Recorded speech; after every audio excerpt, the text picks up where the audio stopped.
All right, welcome to the programming lecture for the week. This time we are going to talk about a magical concept called functions, which are kind of the backbone of everything. We've been using them already in the libraries. Like the Turtle library has a bunch of functions that you've been calling, right? Same with the math library, things like that. Now it's our turn to make our own functions for once. Okay, so before we get there though, I want to talk about a different kind of loop, just briefly. It's called a for loop, and the reason I'm just saying it in passing is because technically you don't ever have to use a for loop if you don't want to, because it's just as powerful as a while loop. Or let's say it's equivalent in power to a while loop.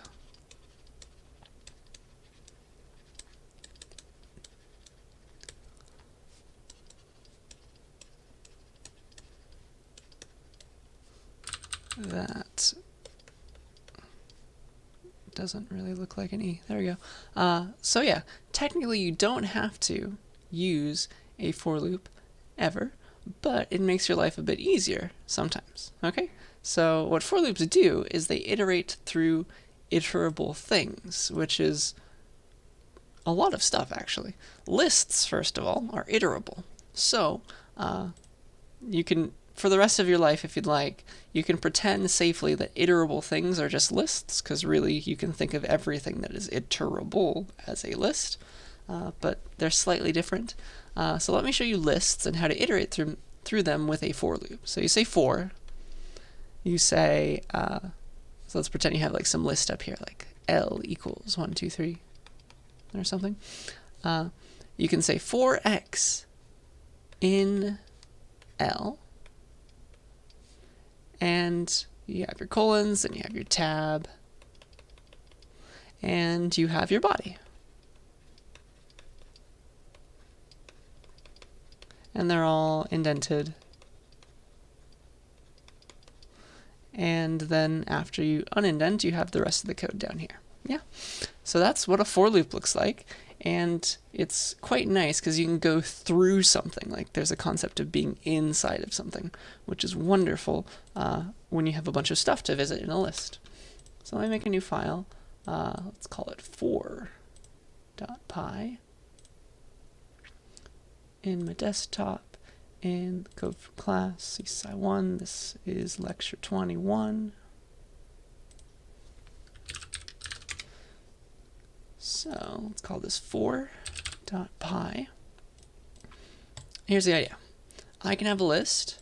L equals, I don't know, 1, 2, 3 is fine, but maybe 4, 5, 6 for fun.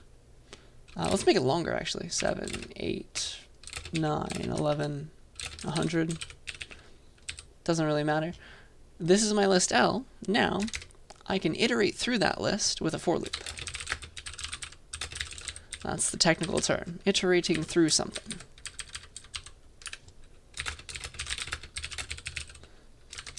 I can say for X in L, colon, enter, tab.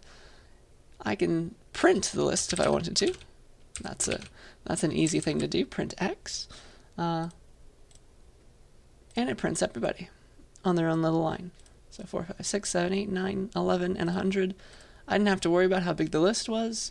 It is great. That is what a for loop gives me. So here's the idea. Every element gets a turn being X, okay?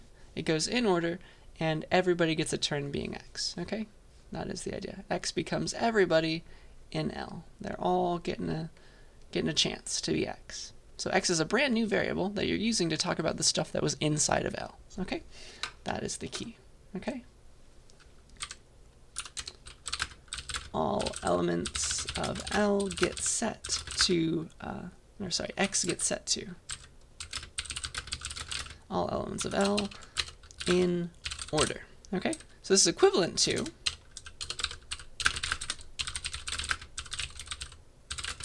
well, you can use a while loop. You could start your iteration at 0. That's the first index in L. Then you can say while I is less than, what's the last valid index? It's not the length of L. It's the length of L minus 1, because if it was like 1, 2, 3, this is index 0, index 1, index 2. See, it's one less. So you got to go one less. So while I is less than or equal to the length of L minus 1, alternatively you could say strictly less than the length of L, then print L of I. Okay, L at index I. So let's, let me give you just a blank line to go in between here. Oops. And I made a mistake already because I forgot to add 1 to I. How dare I? Maybe I was subconsciously doing that anyway, just to show you how hard it is to get the while loop version right. Okay, so that's the idea. That is your alternatives. You could print out the entire list with a for loop that looks like this, or you can print out the entire list with a while loop that looks like this. You have to keep track of where you are, the iteration variable I that worries about which index you're currently working on. Then you have to access that index and make sure it's not too big. So I think it's probably easy to see which one you would prefer, right? For loops, they make your life so much easier when you just want to go through a list. I mean, it just takes the pain out of it, right? It does the same thing, just less painful, right? So that is for loops in a nutshell. Another thing that's nice that makes a list is ranges, because usually you want to iterate through like all the numbers from like 1 to 10, 0 to 99, etc. Do I have a fun Python thing for you? You can use a range, okay? Here is range of 10. That is, well, darn, it just prints it out. If I convert this range thing to a list, it can become a list. Range of 10 gives me 0 through 9. Ho ho. So a range of just one number gives you between 0 to ending val minus 1.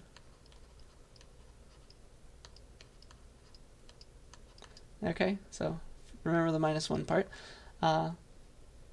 Alternatively, you can call range with 2 parameters, or sorry, 2 arguments, that will go from the starting value to the ending value. So if I wanted, let's do a range from 1 to 10. That's going to go from 1 to 9. So it's always 1 less than your last thing that you give it. So if you wanted to go from 1 to 10, that would be range of 1 to 11, right? And then 0 to 99 would be range 0 through 100, or alternatively, if I write it way over here, alternatively it's just range of 100. Okay, those are your ways to make those things. Let me show you. So 1 to 11 gets us 1 to 10, and then 0 to 100 gives us 0 to 99, as well as just range of 100 to begin with. Okay, those are your options. And so that's a nice, easy way to make something that you could go through, make a list that you can go through with numbers that you usually care about, right? It's nice to count from 1 to 10 a lot of the time in programming, or from 0 to 9. All those things are very, very useful. So ranges are below. Whee. So here's how you can print the numbers from 1 to 10. Let's print a new line first. Print numbers from 1 to 10 using a range. So for x, it doesn't have to be x, it could be y. For y in range 1 to 11, it makes a little list for you. You can just print y. Isn't that nice? 1 through 10. Then you can do the same for like 0 to 100, or 0 to 99.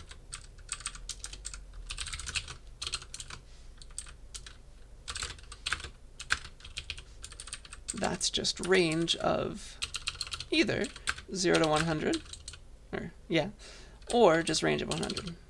Okay, because that default one is always 0 if you don't give it. Okay, So that one will go all the way to 99, and that is our program. So that is loops. It's quite nice. This is the other kind of loop. All right. So range is something that's built into Python as just another function, and you actually don't have to import anything to use it, which is nice. And yeah, just remember that's always one less than the ending value. If you want to get to the fancy math syntax, this is what it's giving you back. All right. All right. So now it's time for functions. Are you ready? So we've been using these, like range is a function. Let's make our own. Let's do this. So what is a function really? Well, they're a piece of code that you can give different things, like, I don't know, you can give range the value 10, you can give it just as easily 100. So it's a piece of code that can take things, like it takes stuff, and it does a different thing depending on the stuff you give it. Yeah. So if we were going to compare it to Scratch, functions are the equivalent of Scratch's custom blocks, right? So you define like a certain block that takes something, this is the thing that it takes, and it does something with that thing in its little implementation. And then whenever you use that same block somewhere, you can use it multiple times, it goes and jumps here, sets my number to be n, or vice versa, and then it executes this code with that value. Okay? So it does a different thing depending on what you give it. All right?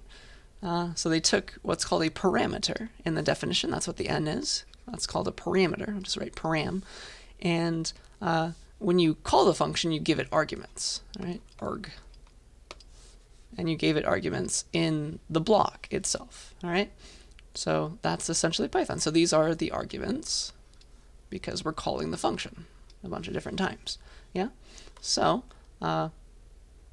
you already know how to call these things, right? So you can give it the name of the function, give it the arguments that it needs, and then sometimes it gives back an answer, so you can save that answer into a variable, potentially. That's how you call a function. To define a function now, how do we do this kind of thing? Well, all you have to do is make a name for the function, because this is where it's going to appear and what everybody else has to agree on when they want to use it. You have to name the function. You have to name its parameters, just like we used n here. We have to give a special number for each positional argument when the user gives us something. And yeah, that's essentially it. Then we just give the body, which is what we do with those parameters that were given. So like range has an implementation where it knows that, okay, this first argument, if I only get one thing, that is going to control how big of a list I give back. Okay? And that is all being done in the body, of course, because that's where the work happens. That's where the real lines of code begin. And so there's going to be a first line, then there's going to be a colon, just as usual, when there is an implementation inside somewhere. All right? So let us begin. When you define a function in Python, you have to say that, hey, I'm about to make a function, pay attention, and that's what the keyword def does, just like while and for and if. Def says, hey, Python, I'm about to make a function. Remember this, okay? After def, you give the name of the function. So I'll call it funcName. And then you give parameters in parentheses, like what do you want people to give you when the function gets called? And you can have as many as you want, P1, P2, as many as you'd like, ... They just have to be in between parentheses with commas as separators, okay? And I didn't give myself enough room, so let's squish that over to the left a little bit. And then comes the colon. Then you're like, all right, and here's what I'm going to do with those P1s and P2s once I have them. When somebody calls this function called funcName, here's what I'm going to do with P1 and P2 and all the other things. All right? Then you give the body. Okay? Body goes here. And this is what gets executed whenever the function gets called. Okay? And you have these arguments to work with. It's all beautiful and wonderful. So I should probably tell you how to call this function now. Let's pretend it only had like 2 arguments. Let's pretend there were only 2. Down here in the body, somebody would say like funcName, of like 42 and 43 or something. And then it would jump up here and give like 42 to P1. And so these become linked. Then these become linked. It would give 43 to P2. Okay? That's the idea. So we come to the age-old problem of terminology, and I get these wrong all the time and I correct myself, but the correct terminology is when you call the function, these are called arguments, okay? They're what you give when you call the function, okay? Those are the values, possibly also variables, when you call the function, okay? When you use it. And these, up here, when you define the function, are the names of the variables that are, like, 42 is going to be plopped into, right? These are called parameters of the function.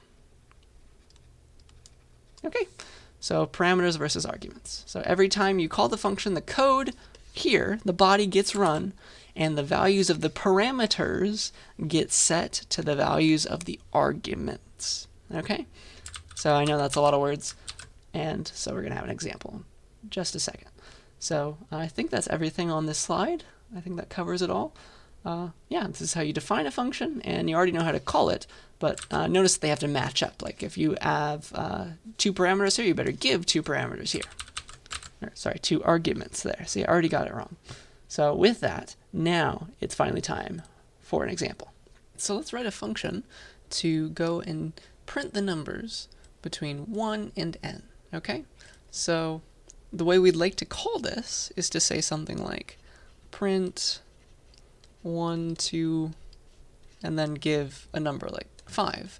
And that should cause on the terminal screen, or just the output, to be 1, 2, 3, 4, and 5. Okay? And this will be different depending on what we give here. So we stopped at 5 because we said go till 5. But if you said 6, it would have printed another number, right? So we need 1 parameter for this function, okay? Because we're going to give 1 argument, yeah? So we're going to call it n. I think that's the easiest way to do that. So def, we need to give it the name, right? Def print 1, 2, and then give it the name of n, and then n will get set to whatever we pass along. So in this case, it was 5.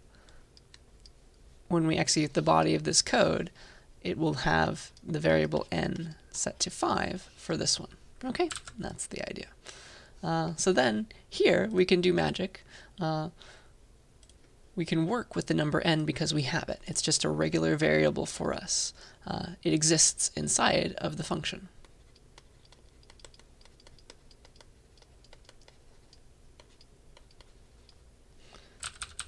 I was thinking of the word function and wrote the word the.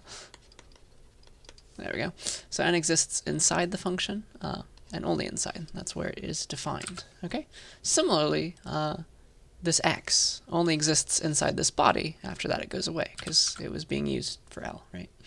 Okay. So yeah, we can do normal stuff in here, just normal code in the body of this function. We can just print from 1 to n, right? We can use a loop. We can use our ranges and for loops if we wanted to.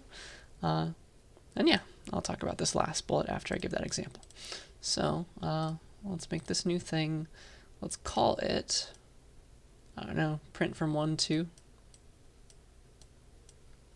.py. Print 1 to .py.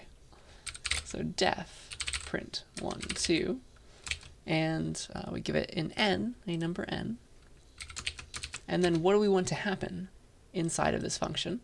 We want to use n, use our parameter n, to print from 1 to n. Okay? And so here is probably the easiest way to do this. For I in, or x in range, and then we'll give it 1 and n plus 1, remember, because the range stops a little bit early. And then we can say print I. Okay? So this is our fancy new for loop and our fancy new function that wraps around this for loop. So here's how I can use this function now. Okay, this is the function definition. we can use the function by calling it.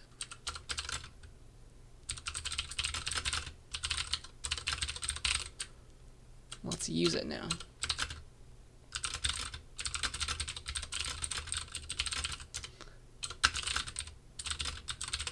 We can give it a real argument. We can give it a number. Excuse me. We can give it a number, for example. We can say print 1, 2, and 5. And are you ready? Bam. It prints from 1 to 5 because it takes this 5 and it goes to the definition and it notices that n is in that position. So it's going to set n to the 5 that we passed along, and it runs the rest of this code. It's as if there were a line right here that said n equals 5 for this particular call. Okay? And you don't have to call it just once. That's the beauty of functions. You can use it as many times as you want with different values. So maybe x equals 7. I'll show you passing along a variable instead. Print 1, 2, x. Okay? Maybe I'll print a new line. Just a blank line to separate these things. Now x is 7. Print from 1 to x gets the value from x and passes it into n. So it's as if we said up here, n equals x, right before we did anything. And x was 7. So it's going to print from 1 to n plus 1, 7 plus 1. Hey, that's the proper range. Okay, I hope you see how this is working. You can call this function as many times as you want, and you can give it different values, and it does a different thing depending on what you give. Okay? And the reason for that is, I guess the secret, I've been trying to say it this whole time, is when you call the function, Python's going to jump right to the definition, and it's going to execute all this code, setting the parameter appropriately to what you passed along. So if you said 5, it's going to set n to 5. That's all. Okay, and then it goes right back. It goes right back down to the rest of your code where you were after that. So it's like, okay, I'm going to go up here, do all this, and then I'm going to remember to finish off with the rest of this code. That's where I left off. Okay, Python remembers all that cool stuff. Okay, so yeah, we just printed from 1 to n using a function. Isn't that cool? So that's printing. You've noticed, though, that there are some functions, especially in like the standard library, that gives back an answer. So, for example, there's a min function in Python. You can say x equals min 2, 3. Or I've already used x, let's say y equals min 2, 3. Print y. Whee. It's going to give you back that 2. Maybe I should have a blank line in between just to show you. Okay? So min is a function. It's 2. Okay, it's going to give us back the 2. So it gives something back. You see that? It gives back an answer. And we can use that answer. We can say this. We can say print min 2, 3 plus 1 because the min is going to give back that 2. Okay? So we can use that 2 and like add 1 to it. Okay? So take a guess as to what this was going to print. Whee. So what should this print right here? First it's going to do this, then add 1, and then print the result that it gets back. So it prints 3 because the min 2, 3 gets like replaced with the 2 because min gives back that 2. Okay? So some functions, they just do things. For example, our print 1, 2 function, it just did things. It makes no sense to add 1 to this, right? Doesn't make any sense to do that. But it does make sense for some functions that give back an answer. This one did not give back an answer. Okay? All right. So that is the beauty of it. So because we get something back, we can do stuff with that. It's going to be replaced. Okay?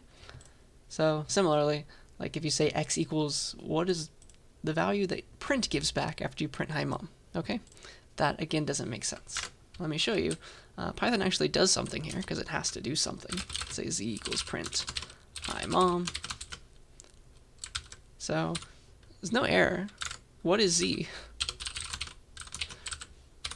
It's a special value called none because print gives nothing at all back. Python has to put something there, And so it puts a special keyword called none, which means nothingness, okay? And so because our function up here was doing a bunch of printing, it again also gave back nothing, or none, all right? You don't have to worry too much about that in this class, but I just wanted to show you that it just doesn't make any sense at all to, like, for some functions, to, like, assign their results, because there is no result. Same for this. It's like you're going to add the result of printing with another result of printing, but there is no result. You're adding none to none. That makes no sense at all, okay? Whereas, like, something like min 2, 3 plus max 2, 3, that does make sense, because these are both given back answers. This is like, okay, that's going to be the 2, that's going to be the 3, I can add those and get 5, yeah? That is much, much different than, like, print, okay? Print doesn't give back an answer, min does, okay? And I've said the word give back way too many times. The way to give something back in a function, from a function, if you want to give back a value to whoever called you, you use the return keyword, okay? So you're in your function, like def, whatever it was, def blah, with all your parameters. You do your work, and then if you want to give back an answer to the user who called you, you say return that answer, okay? Return whatever you want. It could be 42, could be a variable that you were working on, whatever you want. Return. That is the key, okay? So with that, let's make a sum function, and this will be our last example. And we're going to make it give back the sum, okay? It's going to take two numbers, and it will give back their sum, okay? It's a very simple function, but I'm going to show you the difference between just printing and returning. So the idea is we should be able to write a function that does sum, and like, I don't know, 2, 3, when we call it, it should give back the number 5, okay? That is what we want. That is what we would like to do. And then we can also add 1 to that, because it's going to give back an answer. It's like sum 2, 3, or you can multiply it by 2. That should give back 10, because it's going to do both of these things. Okay? So let's make that. Let's make this simple little sum function, and that'll do it. All right? So let's see here. We're going to take two numbers, right? Two numbers. Two numbers. We can call them whatever we want. Let's call them like x and y. Okay? So let's make a new file. Let's call it morefuncs.py, because why not? And so what we're going to do is we're going to make a function that we can call later. So let's pretend we have it already, and let's try to use it. Print like sum 2, 3. We hope that that gives us back 5. Print sum 2, 3 times 2. We hope that that gives us back 10. Prints out 10. Okay? So here's what we do. Def, what do we call it? It's just sum, yes. And then we give it not 2, 3, or whatever we want. We give it variables, because these variables, x and y, are going to be set by whatever we call this with. So for example, it doesn't have to be 2, 3, it could be 3, 2. Yeah? It could be any numbers, any two numbers. We're just going to jump right here and set x to the first one and y to the second one. Okay? So we want to give back the sum of these two numbers, so we have to compute x plus y, and because we want to give it back, we say return. Okay? Return x plus y, please. All right? So let me run this. Whee. And so it's going to print 5, because this is going to first calculate 5 and then print it. And this is going to print 10, because it's going to first calculate, well, it's going to first calculate 5, multiply 5 by 2 to get 10, and then print that. Okay? Did you follow that? That is a lot going on, I know. So maybe we'll talk about the first call. Okay. So what needs to happen when you call this is sum needs to give something back. So I want to show you an example of how Python is really working on this inside of itself. There's a secret piece of data called the stack, okay? And I want to draw what Python is thinking about, all right? So you have your outermost code, and that is like the start of your program. This is like, I don't know, outermost code. It's working its way through it, all right? And then we call print of sum of 2, 3, okay? Which is weird. So we call print first. That's the first function Python sees. And so it's like, all right, I need to print something. So I'm going to get ready. Print. And then it's going to call, well, it doesn't know what to print yet because it needs to figure out the answer to the sum of 2 and 3. So then it's going to call sum, okay? And this is what Python's doing. So they call sum with x equal to 2 and y equal to 3. Sorry if that's small. So sum has its own little special variables up there, and that is how it works. And this is how Python remembers where to go. It knows how to give back the answer. Python knows who to give the answer to because of this thing called the stack. It's like a stack of functions that we're currently working on, okay? That's the idea. Okay, you can think of your outermost code also as just one large function maybe. So sum is going to give back the answer so that the main code, your outermost code, has access to it and can use it in larger expressions. So like for print, sum is going to give back, that's what returning means, giving back 5, and then print can go and print the 5, and then like this goes away, and we're back down here in the outermost code. We do the next line, which prints more things, yeah? That's how that's working. Okay, so secretly, this is what's going on here, okay? And the issue is, when you don't use return, and you think that you're doing the right thing, it's really not working, okay? So let me change this ever so slightly to like, I don't know, sum bad.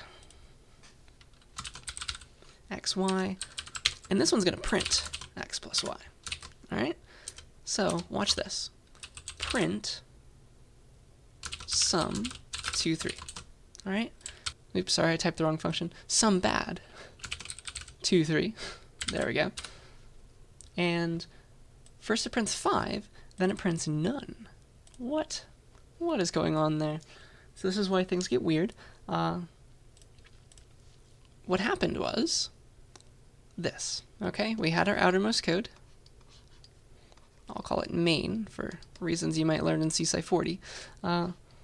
Then we called print, and we wanted to print the sum of two things. The sum of x being 2, y being 3, and our bad code, we called sum bad, by the way.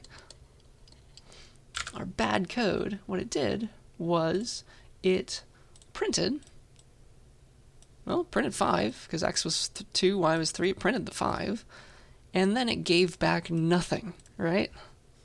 So right now it's printing 5, and then it gives back nothing at all. None. Psych, print, I got nothing for you. And then print prints whatever it was given, and it evaluated it to this thing called none, so it's going to print none. Okay? Which is weird. And then, okay, it's all going to be happy, and we go back to the main code. But really, that was wrong, because, watch this. It's going to give back none. Do you know how to multiply none by 2? Neither does Python, all right? This is the difference. This is the difference between printing in your code, which eventually you're going to do one way or another. That's the only way your program produces output. You have to call print somewhere. But where you call it is very important. If you write a function and you think that this is the right way to give back the answer 5, it's not, because it doesn't get replaced properly. It does the printing and it gives back nothing.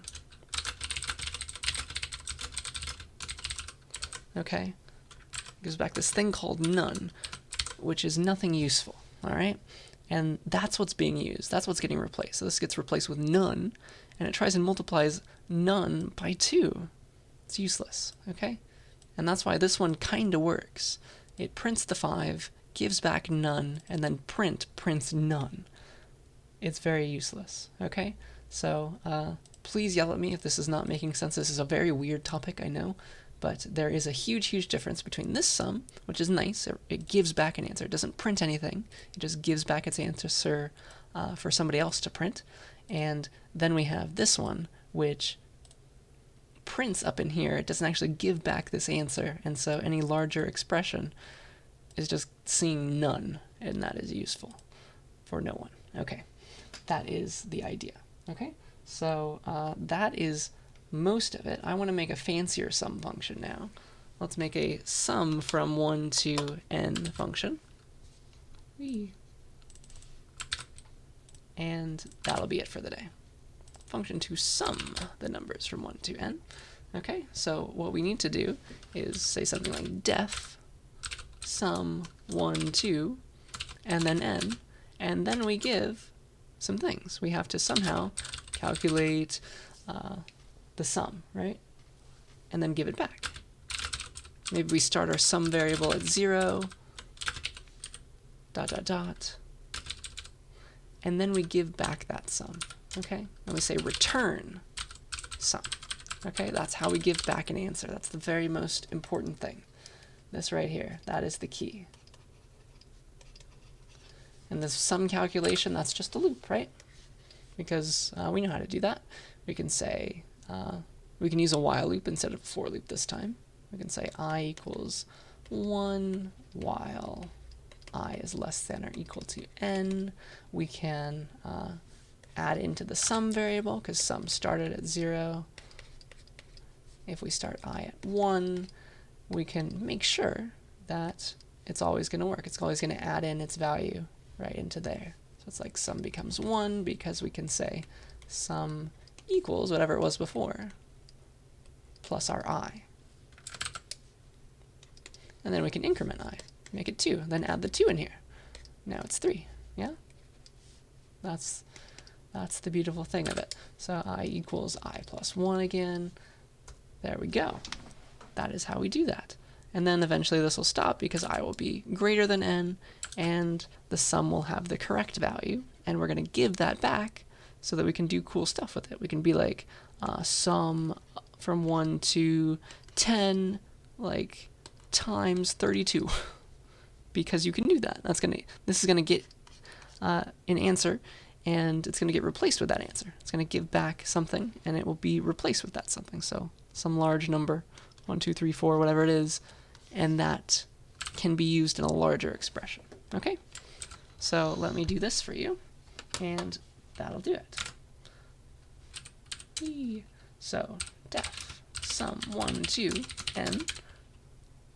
So we're going to start our sum variable at 0, and then we're going to iterate through all the numbers from 1 to n, starting at 1.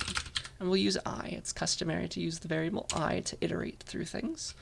While I is less than or equal to n, we're going to add I into sum, and then add 1 to I. Okay, so then I is going to become first 1, then 2, then 3, and all the while sum is going to be updated little by little. And this is where I should probably use a different variable, because I have a function called sum. It kind of clashes with this, but who cares? That's good enough for now. So now we can say things like print sum from 1 to 10, as well as print sum from 1 to like 100 times 42, okay? Because it's going to give back an answer, right? Right?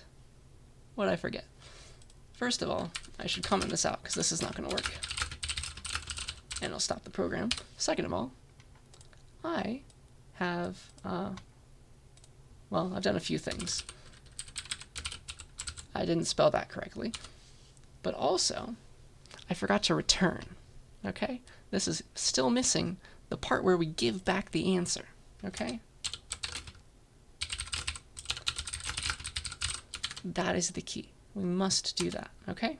We have to return the sum, which is the thing that we wanted to give back, okay? This is going to hold that sum that we were keeping track of. We need to give this variable back to the user, okay? Give the value inside of it back to the user. And so this is apparently the sum from 1 to 10, 55, and this is apparently the sum from 1 to 100 multiplied by 42, which is a fun-looking number. Okay, that is officially, I think, all I have for you. There was a lot that went on today, I know. I think it was a lot of good practice, though, okay? So do maybe stare at this code for a while. It's very important to understand functions. They're just the way that computer science works. They're a nice way for you to package up your idea into a nice little piece of code that is reusable, okay? And reuse is glorious. We love reusing things in computer science, okay? We want to do that as much as we possibly can, okay?